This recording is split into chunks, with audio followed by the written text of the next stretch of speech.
All right, guys, so I'm going to start part 3 right here. It's going to sound like I just was continuing with part 2 because that's what I did. I didn't realize how long I'd gone until I got to the end of the sucker, and it was like 35 minutes long. So this is part 3 of RDJ's take on round 1 of the 2013 Fed Wars tournament. When I say part 2 at the end, ignore that. I meant part 3. All right, thanks, guys. Here we go. All right, the next match is Devin Bennett and Devin Stone. Oh, you guys are killing me here with the Devin and Davin. So Devin Stone's, he does a good job of like painting a situation and the scene, but some of his sentences just read like he's trying too hard, looking for a particular sounding word. I don't think he nails it as often as he should. It read a little jilted. So, I mean, I think Davin won this one. I don't think Davin did as good a job of presenting the scene and setting it up for his character, but I like where he's going with going after Lau, using this as an opportunity to take a stab at Lau. He did a good job with it. A little short and didn't tell as much of a story as I would have liked to have seen. I would have liked him to have gone on a little further with it. But I like where he's going with the story. So if he could pick it up a notch for the second round, I think he could do well. I'm not looking at who's facing who in the second round. He's got Scarlett Rose. We'll get to that. Anyway, so David Bennett wins. Good dialogue, or decent dialogue, not great dialogue, but decent. Set up a scene, okay. Started a good story, that was the key to him getting the win. Devin Stones was just more of a legend in the business. Once again, having to recapture, once again having to get people's attention. I don't know. It didn't read as well as I would have liked it to have. Especially since he spent so much time critiquing other matches in the tournament instead of focusing on his own. So there it is. David Bennett gets the win, goes on to round 2. I think he's going to have a hard match ahead of him with Scarlett Rose.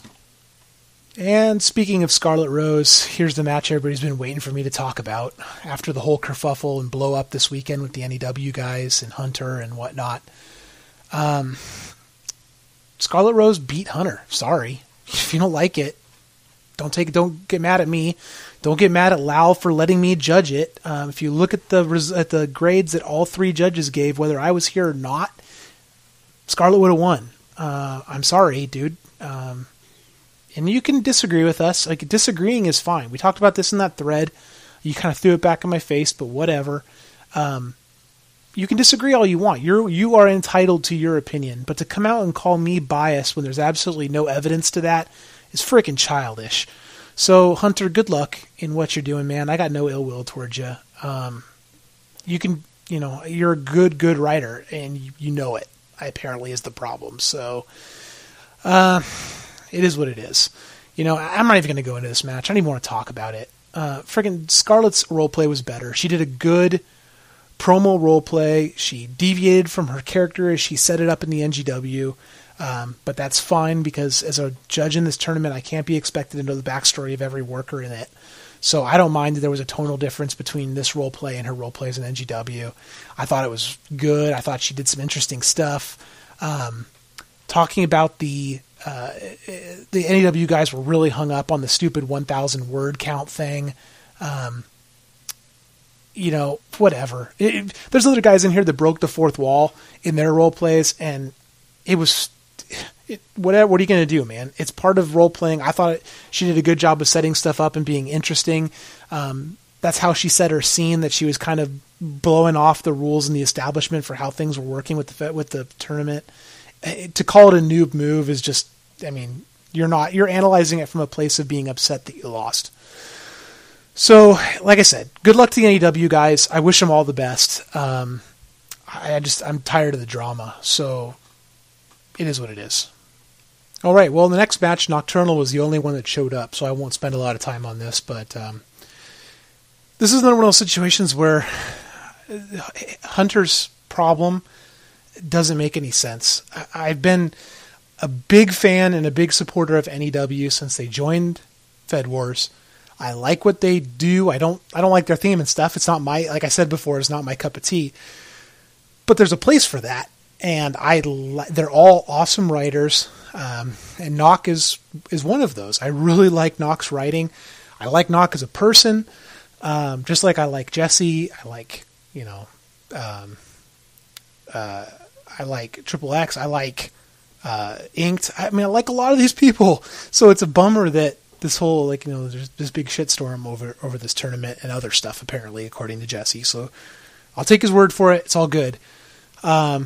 But Nocturnal's a great writer, and this was a great role play. So, whether or not these other guys showed up, he would have moved on. I'm fairly certain. So, I hope he sticks around. I'd like to see him do another round, but we'll see what happens to all the NEW guys after this last weekend. So, it is what it is, I guess. I know I've said that like 3 or 4 times already, but that's kind of my motto. So, all right. So, if AEW guys want to get on my case about making any mistakes in this tournament, this one might have been one. I picked the Virus to win, and having gone back and reread the role plays a few times, I think I should have picked Tori, to be perfectly honest. I know it's like one of those too little too late situations, and I can go back and say that all day. I'm not trying to kiss ass or save face or anything like that. I mean, quite the opposite. I'm going to claim my shame here. Honestly, I think Tori probably should have won it. From my grade anyway. I can't speak for the other judges. Again, going back to the whole NEW thing, I don't care for their theme. I just don't. It isn't my thing. But that doesn't change the fact that her writing was cleaner, her dialogue was better, and I liked her. I liked how they set up the character and her backstory and kind of what she was looking to do. I think she had the better role play in retrospect. If you'd asked me that the day of grading, obviously I wouldn't have said that. So the Virus's role play was really good. It's a cool story. It was just a little rough on second readings for talking about being a bit of a grammar Nazi and that kind of stuff. I probably should have downgraded him harder for the stuff that I caught in his role play. There was some stilted sentences and stuff, but I like the character, I like the setting, and I'm excited to see what he keeps doing with it. And I guess you can't go back in time. So once again, I'll say it again for the millionth time. If I said it once, it is what it is. But I do owe Tori Notorious an apology for my grade. I should have graded her higher over the Virus, and that's me being straight up and honest. Had nothing to do with bias. It just wasn't. It was one of those situations where reading over the role plays for the first time and doing a grade, it didn't click like it did after having read them a couple times. So I hope she takes my apology. It had nothing to do with ill will. I don't know anything about the Virus. Like, he's not in the NGW. I mean, it didn't have anything to do with bias. So again, I apologize, and I'll claim my shame on that one. I don't know that it would have made a lick of difference on the overall consensus, but for all it's worth, there it is. And there we go, guys. That's the end of RDJ's take on round 1 of the Fed Wars tournament. I'll try to knock one of these out for round 2 as well, so that you guys can kind of get my thought process on why I graded what. I'll try to do it closer to the day I do the grades next time, so I'm not trying to remember what I was thinking when I did the grades like I had to this show. So you guys have pardoned me if some of my commentary sounded like I was pulling it out of my ass. I really wasn't trying to. So I was trying my best to recall what I was thinking when I was doing these role plays, and I reread all of the role plays before I commented on them here tonight. So hopefully I could refresh myself, but I'm sure there's still stuff that it sounded like BS, but honestly it wasn't. I'm trying to do my best here to be a fair, straight down the line judge, you guys. I've really worked hard to build a good reputation for myself here in Fed Wars as somebody you guys can trust, somebody you can ask for help from. somebody that has the best interests of everybody that plays Fed Wars, that's on Fed Wars at heart. I mean, I opened the Asylum with the intent of doing something that nobody else had done in Fed Wars, just to provide extra fun and experience for folks, as well as ideas on improving role-playing and character design and all kinds of stuff. So, I mean, my heart is in helping people, not tearing people down. So while a lot of my commentaries on these role plays might have sounded like they were tearing down or being critical, I mean, that's kind of what I have to do here as a judge. I have to find the flaws in role plays that might otherwise be considered flawless to pick the winner in a match. So, I mean, that's where I'm coming from. Again, I've said it on the forums. If there's anything you guys want to talk to me about, PM me. I'd rather have a discussion with you over PMs where we can talk over our differences instead of on the forum where it's just going to cause drama and people are going to jump on board one side or the other, and it could very easily turn into a flame war. Hit me with a PM first, and we could probably work it out. And if we can't, and you want to lay into me on the forum, go ahead. I'm not in Fed Wars to do the drama thing. I'm a grown ass man. I have better things to worry about than a frickin' eFed game. So I'll let other people get all worked up and spit and foam at the mouth and go nuts over stupid crap. That's not me. So that's not to say I haven't had my moments. I'm sure there's a lot of you right now that are shaking your heads, but that's not what I'm here for. So, all right, guys. Well, honestly, I hope you're all having a great night or great day, depending on when you're listening to this. And if you see me around, feel free to hit me with a PM or come onto the NGW chat. There's almost always people kicking around there. It's been fun to have a lot of folks who aren't in NGW hanging out in the NGW chat lately, talking and having fun.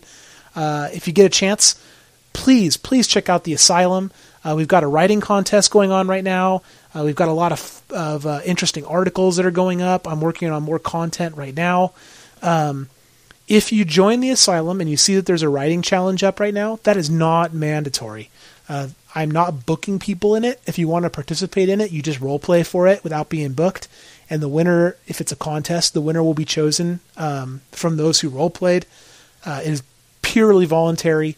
I don't want anybody to feel like they have to do anything there. It's more of a resource and a place to hang out and get some things from Fed Wars that you don't get in other places. Not another thing you have to role play for. So check out the Asylum. There's some cool stuff going on there. Summeroff's writing a really cool article about creating a new character. This writing challenge should be fun. It's zombie themed. They're not all going to be like that. There's going to be all kinds of different challenges and different contests. So check it out. I'd like to see more people on. We've had a bunch more people sign up the last couple days, so that's encouraging. All right. Anyway, I'm going to get this over with because this part 2 ended up being way longer than part 1. Okay. Thanks a lot, guys. Bye.